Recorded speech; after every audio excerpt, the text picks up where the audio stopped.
Salut tout le monde, ici Quentin, votre serviteur.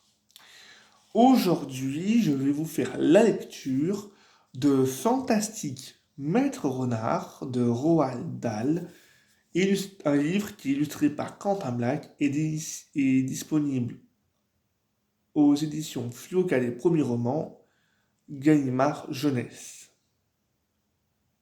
Fantastique Maître Renard de Roald Dahl, illustré par Quentin Black. Chapitre 1. Les trois fermiers. Dans la vallée, il y avait trois fermes. Les propriétaires de ces fermes avaient bien réussi. Ils étaient riches. Ils étaient aussi méchants. Mais tous trois n'étaient plus mesquins ni plus méchants que d'autres. Ils s'appelaient Buggies, Burns et Bean. Buggies élevait des poulets. Il avait des milliers de poulets. Il était horriblement gros. Cela parce qu'il mangeait tous les jours, au petit déjeuner, au déjeuner et au dîner, trois poulets cuits à la cocotte avec des croquettes. Burns élevait des oies. Élevait des oies et des canards. Il avait des milliers d'oies et de canards. C'était une espèce de nappe au ventre tripotant. Il était si petit qu'en un petit bain d'une piscine, il aurait eu de l'eau jusqu'au menton. Il se nourrissait de beignets et de foie d'oie. Il écrasait les foies et fouait les beignets de cette bouillie infâme. Ce régime lui donnait mal à l'estomac et un caractère épouvantable. Bean avait des dindes et des pommes. Il élevait des nids de dindes dans un verger plein de pommiers. Il ne mangeait jamais, par contre, il buvait des litres d'un cidre très fort qui tirait des pommes de son verger. Il était maigre comme un clou et c'était le plus intelligent des trois. Buggy, Bounce, Bean, Buggies, le gros, le maigre, le petit, les comme des poux sont de vilains grigous. Voilà ce que chantaient les enfants du voisinage en les voyant.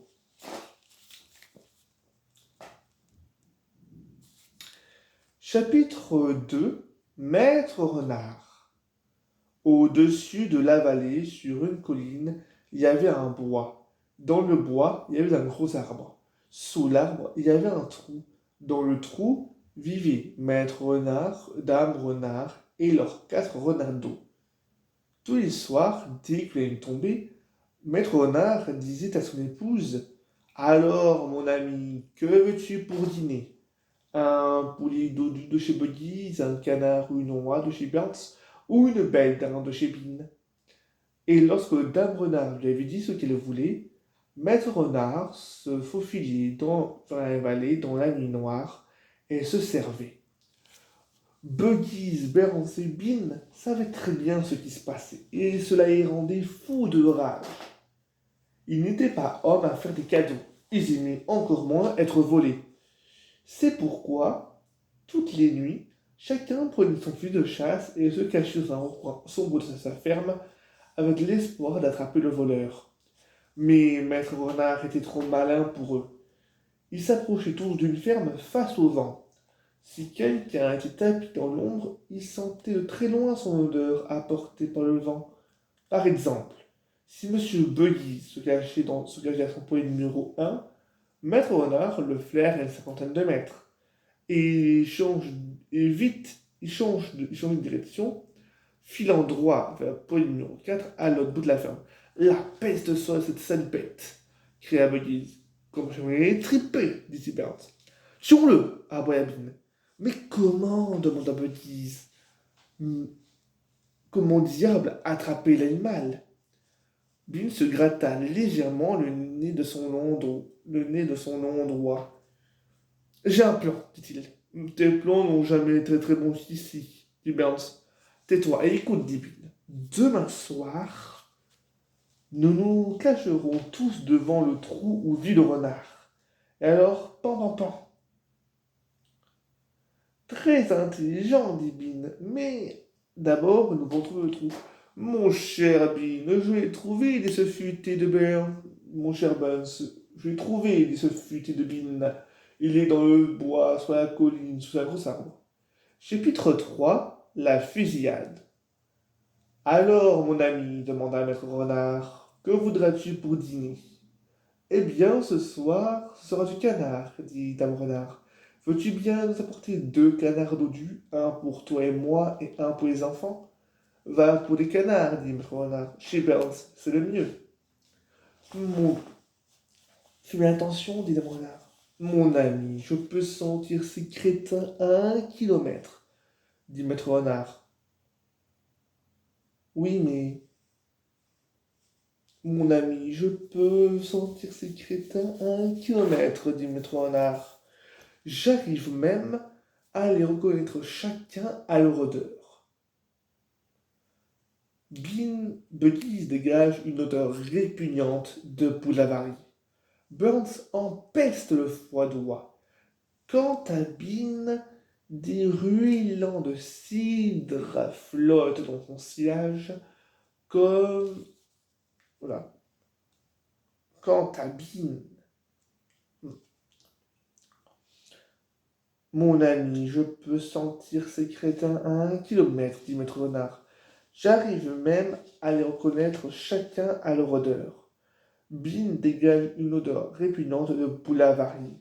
Burns empeste le foie-droit. Quant à Bean, des ruisselants de cidre flottent dans son sillage comme des gaz toxiques. Oui, mais sois prudent, dit Dame Renard. Tu sais qu'ils t'attendent tous les 3. Ne t'inquiète pas, dit Maître Renard. À bientôt. Maître Renard, désolé pour l'attente, les amis, mais je m'étais perdu entre les pages.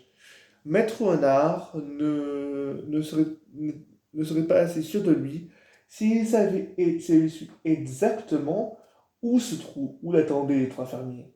À l'instant même, ils se trouvaient juste devant l'entrée du terrier, chacun tapis derrière un arbre, le fusil chargé, et de plus, ils avaient très soigneusement choisi leur place, après s'être assurés que le vent ne soufflait pas vers le terrier, mais en sens contraire. Ils ne risquaient pas d'être trahis par leur odeur. Maître Nard grimpa le tunnel obscur qui à l'entrée de son terrier. Son beau museau pointu surgit dans la nuit et il se mit à flairer.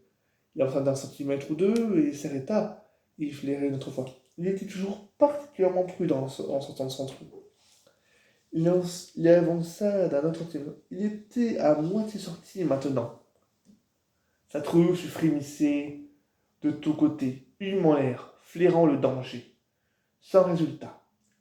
Au moment même où il allait filer dans le trou, dans la colline, dans le bois, il entendit ou crut entendre un petit bruit comme si quelqu'un avait bougé le pied très très doucement sur un tapis de feuilles mortes. Maître Renard s'aplatit par terre et s'obéisa, oreille dressée. Il attendit un long moment, il n'entendit plus rien. Ce devait être un rat des champs, ce-t-il, ou une autre petite bête. Il se glissa un peu plus hors du trou, et puis encore un peu plus. Il était presque tout à fait dehors maintenant. Regardez attentivement autour de lui une dernière fois.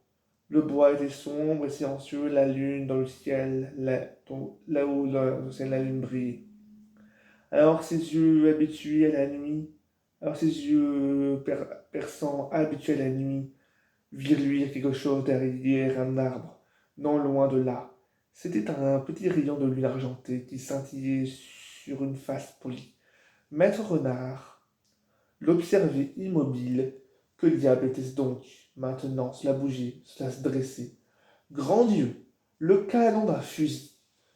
Vif comme l'éclair, Maître Renard rentra d'un bond dans son trou, et au même instant, on eût dit que la forêt eût explosé autour de lui. Pan, pan, pan, pan. La cheminée des 3 fusils s'élevait dans la nuit. Puggins, Burns et Bean sortirent de derrière des arbres. De trou. On l'a eu demanda Bean. L'un d'eux éclaira le terrier de sa torche et Trick et là, sur le sol, dans le rond de lumière dépassant la moitié du trou, gisait les pauvres d'une TGT ensanglantées d'une queue de renard. Bean ramassa. On a la queue, mais pas le renard, dit-il en la jetant loin.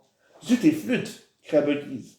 On a c'est trop tard. On aurait dû tirer quand il est sorti la tête. Maintenant, Il réfléchira 2 fois avant de la sortir des bains. Bin tira un flacon de cidre et en but à la bouteille. Il but à la bouteille, puis il dit: La fin le fera sortir, mais pas avant 3 jours, je pense. Je vais pas attendre ici à ne rien faire. Creusons et débusquons-le. Ah, des bines, voilà qui vient parler. On peut le débusquer en 2 heures. On sait qu'il est là. Il y a sans doute toute la famille là-dessous, au fond de ce trou des bains. Eh bien, nous aurons tous des bines. À nos pelles. Chapitre 4. Les terribles pelles. Au fond du trou, Dabrenard léchait tendrement le moignon de queue de son mari pour l'empêcher de saigner. C'était la plus belle queue à des kilomètres à la ronde, dit-elle entre 2 coups de langue. J'ai mal, dit notre renard. Je sais, mon ami, mais autour cela ira mieux. Et ta queue va repousser, papa, dit l'un des renardeaux. Non, plus jamais. Non, jamais plus, dit notre renard. Je serai sans queue le reste de mes jours. Il avait l'air très sombre. Ce soir-là, les renards n'avaient pas de quoi manger, et bientôt les enfants s'assoupirent, puis le renard fit de même. Mais maître renard ne pouvait pas dormir parce que son moignon de queue lui faisait mal. Et puis après tout, songea-t-il, je dois me destiner heureux d'être encore en vie. Seulement maintenant qu'ils ont découvert notre trou, nous devons déménager le plus tôt possible. Nous ne sommes pas tranquilles tant que... Mais que se passe-t-il? Il tournait vivement la tête et tendit l'oreille. Ce qu'il entendit à présent était le bruit le plus effrayant qui soit pour un renard. Le raclement des pêches au sol, creusant le sol. Réveillez-vous, voilà-t-il.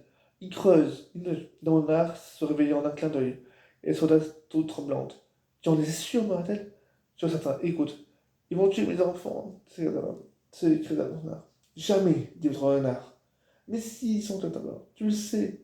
Scrunch, scrunch, scrunch faisaient les pelles au-dessus de leur tête. Là, de la terre et des petits cailloux se mirent à tomber du plafond. Ils vont le tuer? Comment ça, maman demanda l'un des dos, ses grands yeux noirs écarqués par la peur. Avec des chiens, d'un renard fondit en larmes, a pris ses 4 enfants dans ses bras et les serre contre elle. Soudain, au-dessus d'eux, on entendit un crissement épouvantable, et le tranchant d'une pelle traversa le plafond. Cet horrible spectacle semblait électriser Maître Renard. Il fit un bond en arrière. Ça y est, allons-y. Il n'y a pas de moment à perdre. Comment on n'est pas avoir pensé à plus tôt?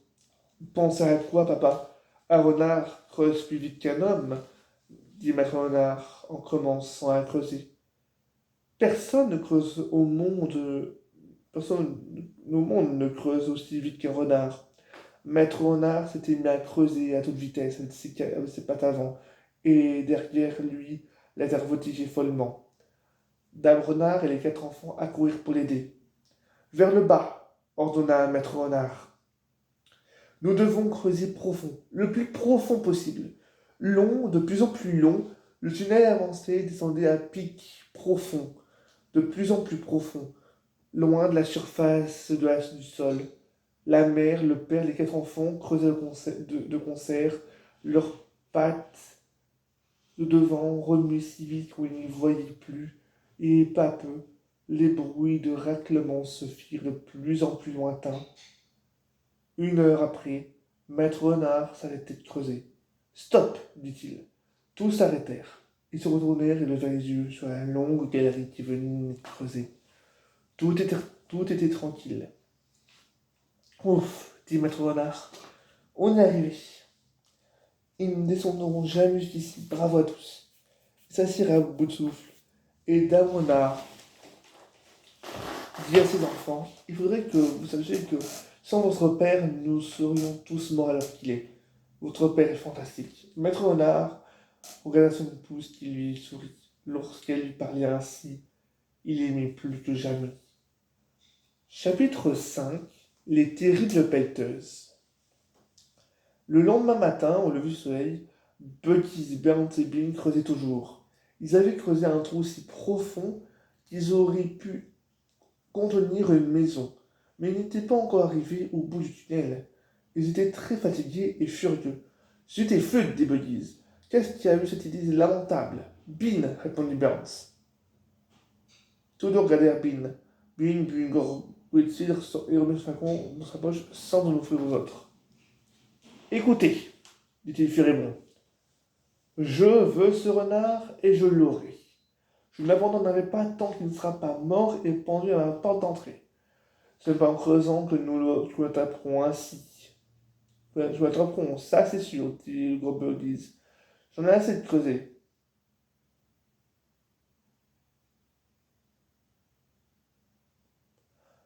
Burns, la pauvre tripotant, leva les yeux sur Bin et demanda tu as d'autres idées stupides? Quoi dit Bin. Je ne t'entends pas. Bin ne prenait jamais de bain. Il se lavait pas davantage, et donc ses oreilles étaient pleines de toutes sortes de saletés. Cire, bouts de chewing-gum et mouches mortes et autres trucs de ce genre. C'est le... Ça le rendait sourd. Pas plus fort, dit Burns. Je ne t'entends pas.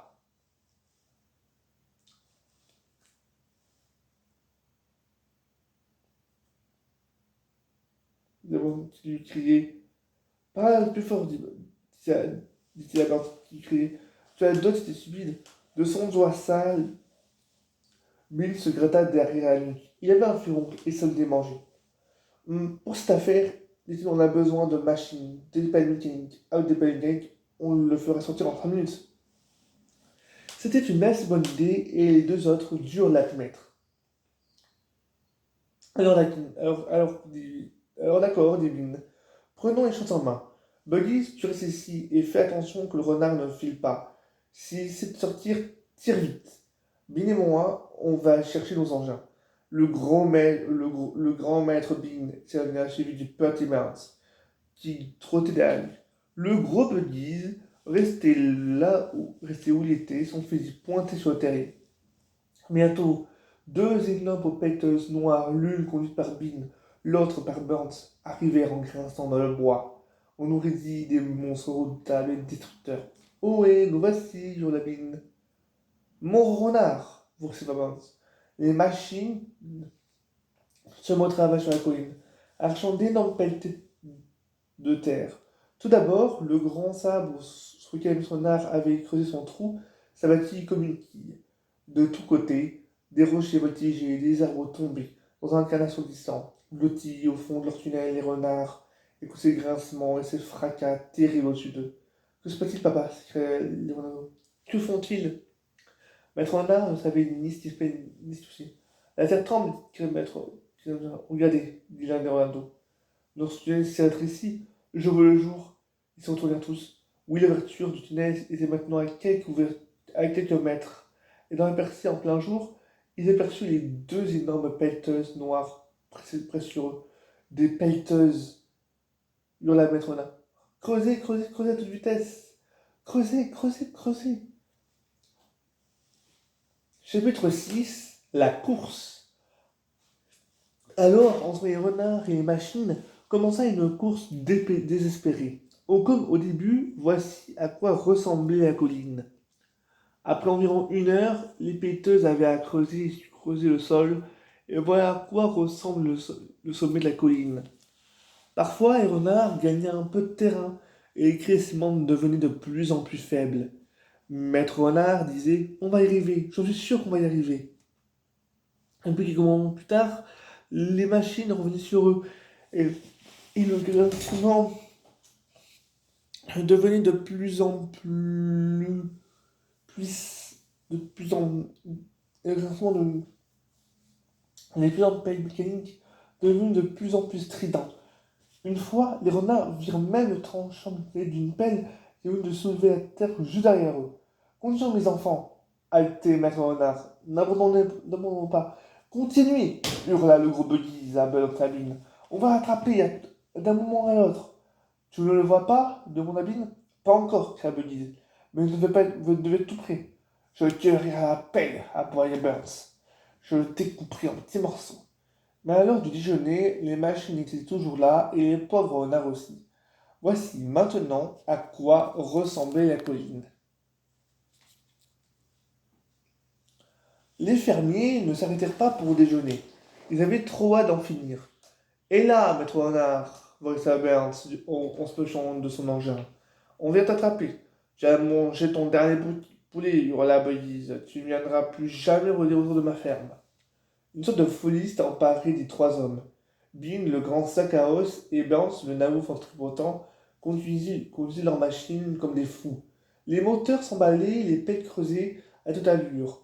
Autour d'eux, le gros buggy sautillait comme un dévriche hurlant plus vite, à 5 heures de l'après-midi, voici à quoi dans quel état était la colline. Le trou creusé était grand, comme le cratère d'un volcan. C'était un spectacle si extraordinaire que les gens arrivent en fond des villages alentours en fond pour le voir. Ils étaient sur le bord du cratère, les Buggy et Sbant les mis tout au fond. Et là, Buggy, que se passe-t-il? On n'a pas là, vous êtes fous! Les gens se moquaient d'eux et riaient, mais cela ne faisait qu'accroître la fureur des trois fermiers, plus déterminés que jamais à ne pas abandonner avant d'avoir capturé le renard. Chapitre 7. On ne laissera pas filer. À 6 heures du soir, Bim arrêta le moteur de sa machine, de sa pelleteuse et descendit de son siège. Burns fit de même.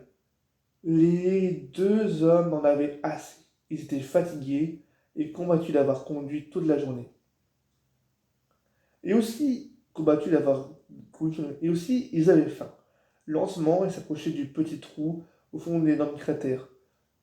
Bean était rouge de colère. Burns lança au renard des insultes et des gros mots que je ne peux pas répéter ici. Burns vint vers eux avec sa démarche de canard. Ça l'a fait renard, la peste l'étouffe. Que diable faire à présent? Je peux te dire ce que nous ne ferons pas, ce qu'on ne fera pas, dit Bill. Non, on ne le laissera pas filer. On ne laissera jamais filer, déclara Burns. Jamais, jamais, cria Burns. Tu entends, maître renard, vous savez, Bill, en se penchant en hurlant dans le trou. Ce n'est qu'un début. Nous rentrons chez nous que lorsque tu seras mort et pendu. Sur quoi les trois hommes se serrèrent la main et firent le serment solennel de ne pas retourner à leur ferme avant d'avoir capturé le renard. Et maintenant, que faire demanda Burns, le ventre tripotant. On va t'expliquer au fond du trou pour aller le chercher, dit Burns. Allez, dans le trou de misérable demi-portion. Non, pas moi, s'écria Burns en prenant la fuite. Bean eut un petit sourire. Quand il souriait, on voyait ses dents, ses gencives rouges. On voyait d'ailleurs plus ses gencives que ses dents. Il y a une ch- il y a qu'une chose à faire, dit-il. Laissons-le mourir de faim. Comptons ici jour et nuit pour veiller sur le trou. Il finirait bien par partir. Il le faudra bien. C'est ainsi que Buggy, Burns et Bean firent venir de leur ferme des tentes, des salles de couchage et leur souper. Chapitre 8. La grande famille des renards. Ce soir-là, sur la colline, 3 tentes furent dressées sur le cratère autour du taille du maître renard. Ainsi, dans leur trou, l'ensemble des 3 familles soupèrent. Buggy mangeait 3 poulets cuits à des côtés, Burns 6 beignets de fourrés d'une femme plus de soin, fadroit, et Bean buvait 8 litres de cidre. Tous les 3 avaient leur fusil à côté d'eux. Bean prit un poulet fumant et l'approcha du terrier. Maître Renard, hurla-t-il. Maître Renard, hurla-t-il. Est-ce que tu sens ce tendre, ce succulent poulet? Pourquoi ne viens-tu pas le chercher? L'appétissante fumée du poulet descendit jusqu'à l'endroit où était blotti Renard. Oh papa, dit Renard, si on tentait vite le prendre. Tu n'y penses pas, dit le renard. C'est seulement ce qu'ils veulent. Mais nous avons tellement faim, s'écria les renards. Qu'aurions-nous quelque chose à grignoter? Leur mère ne répondit pas, leur père non plus. Il n'y avait rien à répondre. À la tombée de la nuit, Burns et Bean allumèrent les phares des 2 pelleteuses et éclairèrent le trou. Maintenant, dit Bean, nous allons veiller à tour de rôle. L'un veillera pendant que les 2 autres dormiront. Et ainsi de suite pendant toute la nuit. Petit demanda. Et si le renard creuse un trou dans la colline et sort par un autre côté? Tu n'es pas pensé à celle-là. à ce tour-là. Bien sûr que si, dit Bin, qui n'avait pas pensé du tout. Alors vas-y, donne la solution des bêtises. Bin sortit une petite saleté de son oreille et l'ajouta d'une petite note. Combien d'hommes travaillent à ta ferme demanda-t-il. 35, répondit les bêtises. J'en ai 36, ajouta Burns. Et moi, 37, dit Bin. Ça fait 108 en tout. Chacun aura un fusil et une touche électrique. Ainsi, pas moyen de s'enfuir pour mettre en renard. Les ordres arrivèrent aux fermes, et cette nuit-là, 108 hommes encerclèrent étroitement le bas de la colline. Ils étaient armés de bâtons, de fusils, de hachettes, de pistolets, de toutes sortes d'armes épouvantables. Cela rendait toute fuite pratiquement impossible pour un renard et bien sûr pour tout autre animal. Le lendemain, ils continuèrent à surveiller et à attendre. Buggy, Burns et Bean étaient assis sur le petit tabouret, les yeux fixés sur le terrier, leurs fusils sur les genoux. Ils ne parlaient pas beaucoup. De temps à autre, Maître Renard se glissait près de l'entrée du tunnel pour flairer, puis revenait en client. Ils sont là. J'en es sûr, demanda Dame Renard. Je suis certain, dit Maître Renard. Je peux sentir ce gredin de Bean à 1 kilomètre. Il en peste. Chapitre 9. Maître Renard a un plan. Pendant 3 jours et 3 nuits, cette petite étonnante continua. Combien de temps un renard peut-il tenir sans boire et sans manger demanda Buggy le 3e jour. Plus très longtemps maintenant, répondit Bean. La faim et la soif le feront sortir bientôt, c'est sûr. Bean avait raison. Dans le tunnel, lentement mais sûrement, un renard mourait de faim. Si seulement nous avions rien qu'une petite goutte d'eau, dit l'un des nous. Oh papa, tu ne peux pas faire quelque chose. Et si on allait en chercher, papa, on aurait une petite chance de réussir, non? Oh, aucune chance, quoi, Dame Renard. Je refuse de vous laisser affronter ces fusils. Je préfère que vous mouriez tranquillement ici. Maître Renard n'avait pas parlé depuis longtemps. Assis, tout à fait immobile, les yeux fermés, il n'écoutait même pas ce que disaient les autres. Dame Renard savait qu'il essayait désespérément de trouver une solution. Et à présent, voilà qu'elle le voyait se remuer, se mettre lentement sur ses pattes, une petite flamme dans ses yeux. Qu'y a-t-il, mon ami demanda-t-elle vivement. Je viens juste d'avoir une petite idée, répondit prudemment Maître Renard. Quoi, papa? C'est Léonore. Oh, quoi? Allons, fit Dame Renard, dis-nous vite. Eh bien, dit Maître Renard, le secrétaire soupira. Elle n'est pas bonne. Ça marchera jamais. Ça marchera jamais. Et pourquoi, papa? Parce qu'il faudrait creuser davantage, et aucun de nous n'est assez fort pour cela. Après 3 jours de sans manger, c'est pas nous sommes assez forts, c'était le râteau. Maître Renard roquette taille 80 râteaux, et il sourit. Comme chez de braves enfants, songea-t-il. Ils n'ont rien mangé depuis 3 jours, et ils veulent toujours pas s'avouer vaincus. Je ne dois pas les savoir. Eh bien, nous pourrions essayer, dit-il. Allons-y, papa. Dis-nous ce que tu veux qu'on fasse. Lentement, Dame Renard se mit sur ses pattes. Plus que les autres, elle souffrait de faim et de soif. Elle était très affaiblie. Je suis désolé, mais je crois que je ne vous aiderai pas beaucoup. Je ne crois pas que je vous aiderai beaucoup. Reste là, ma chérie, dit Maître Renard. Nous pouvons nous envoyer tout seul. Chapitre 10. Le poulailler numéro 1 de Buggy. Le poulailler numéro 1 de Buggy. Cette fois, nous devons creuser dans une direction bien précise, dit Maître Renard, en l'indiquant un endroit sur le côté vers le bas. Ces 4 enfants et lui se remirent donc à creuser. Ils travaillèrent maintenant beaucoup plus lentement, mais avec plein de courage, et petit à petit, le tunnel commença à s'agrandir. Papa, j'aimerais que tu nous dises où nous allons, dit l'un des enfants. Je n'ose pas, dit Maître Renard, parce que le lieu que j'espère atteindre est si merveilleux que vous dites citation, et si je vous décrivais, alors si je vous le décrivais. Alors, si nous mentions, ce qui est fort possible, c'est horriblement déçu. Je ne veux pas vous donner de faux espoirs, mes enfants. Trop d'espoir, mes enfants. Pendant longtemps, ils continuèrent à creuser. Combien de temps ça durait, ils ne savaient pas, car dans ce tunnel sombre, il n'y avait ni jour ni nuit. Mais à la fin, Maître Renard devait d'arrêter. Je crois que nous ferions mieux de jeter un coup d'œil au-dessus maintenant, pour savoir où nous sommes. Je sais où je voudrais me trouver, mais là, afin que nous en sommes prêts, lentement, puis les renards se mirent à creuser le tunnel vers la surface, se la montée.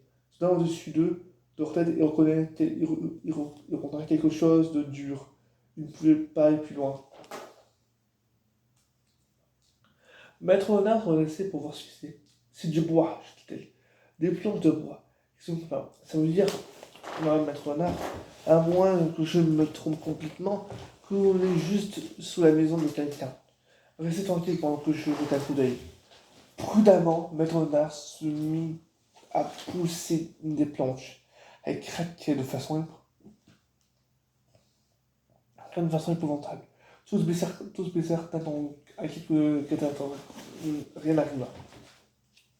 Alors, Maître Renard poussa une autre planche, et puis très prudemment, il passa la tête dans l'ouverture.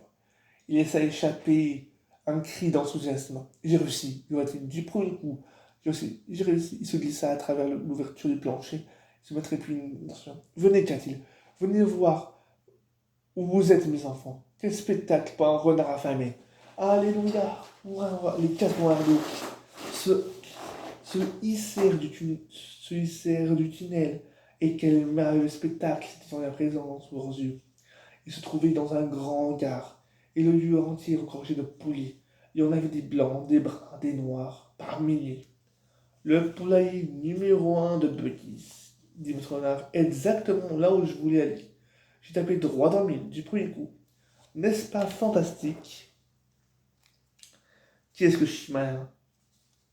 Les renards étaient si fous d'enthousiasme qu'ils se mirent à courir après.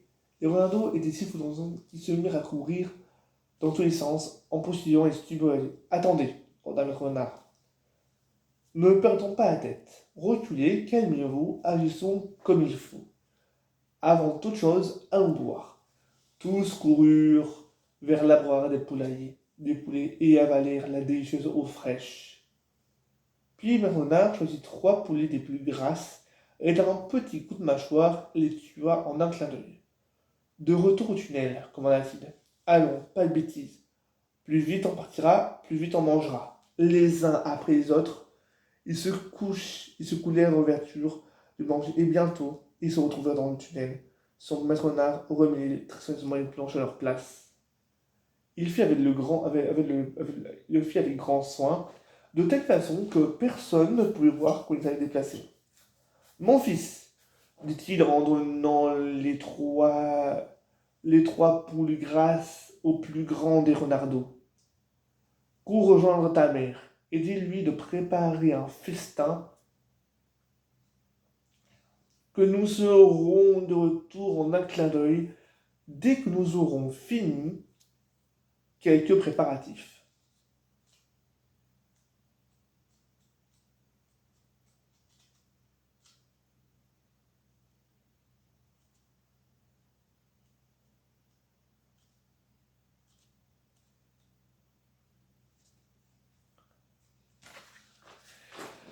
C'est fini pour cette partie-là, les amis. Dans la prochaine partie, je vous ferai le reste des chapitres 11 à 18.